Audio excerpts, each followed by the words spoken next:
मौसी बोली, बेटा मुझे अकेले में नींद नहीं आती। मैं बोला, फिर? तो मौसी बोली, तुम मेरे साथ सो जाओ। मेरी तो मानो लॉटरी निकल पड़ी थी। मैं उन्हें ना कैसे कहता। आज मेरा सपना पूरा जो होने जा रहा था। फिर मैंने उन्हें मेरे कमरे में आकर सोने को कहा। मौसी बिना किसी परेशानी के मेरे कमरे में आ गई। मैंने सब लाइट बंद की और सोने के लिए लेट गया। मौसी और मैंने एक ही कंबल लिया था और बाहर बारिश होने के कारण हमें ठंड भी लग रही थी, तो हम दोनों जरा चिपक कर लेटे थे। कुछ देर बाद मौसी सो गई, पर मुझे नींद नहीं आ रही थी, क्योंकि मुझे मेरे अंदर का उत्साह सोने नहीं दे रहा था। मुझे थोड़ा सा डर भी लग रहा था, इसलिए मेरी हिम्मत नहीं हो रही थी।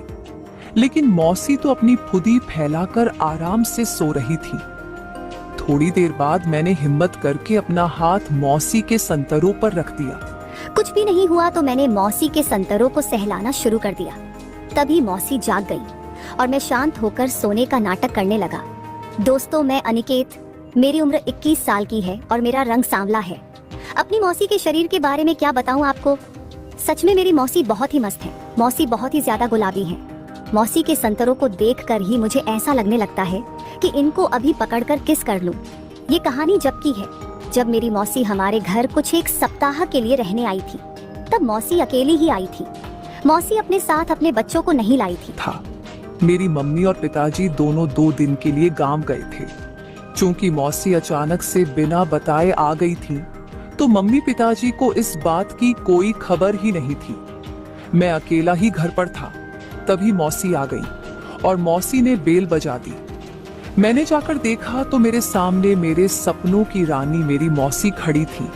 मैंने झट से दरवाजा खोला और उन्हें अंदर ले लिया। उस समय मौसी ने काली रंग की साड़ी और काले रंग का ही ब्लाउज पहना हुआ था। मौसी का ब्लाउज काफी गहरे गले और पीछे से छोटी सी 1 इंच वाली पट्टी का ब्लाउज डाला था। उस वजह से उनकी पूरी पीठ खुली थी और मौसी एकदम मस्त लग रही थी। उन्होंने अंदर आने के बाद मुझे प्यार से गले लगाया। तभी मौसी के संतरे मेरे शरीर से लग गए। मुझे तो मानो बहुत ही मजा आ गया था।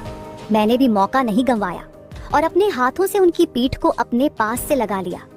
मैं मौसी के संतरों के एहसास से अपने मन को ठंडक दिला रहा था और उनकी पीठ पर हाथ से सहला रहा था। मुझे बहुत मजा आ रहा था, मानो आज मेरा सपना पूरा ही होकर रहेगा। फिर वो मुझसे अलग होकर सोफे पर बैठ गई। मौसी कुछ हैरान सी होते हुए बोली, तो अब? मैंने बोला, मैं हूं ना। मौसी बोली, वो तो है रे, पर मेरे कुछ काम थे।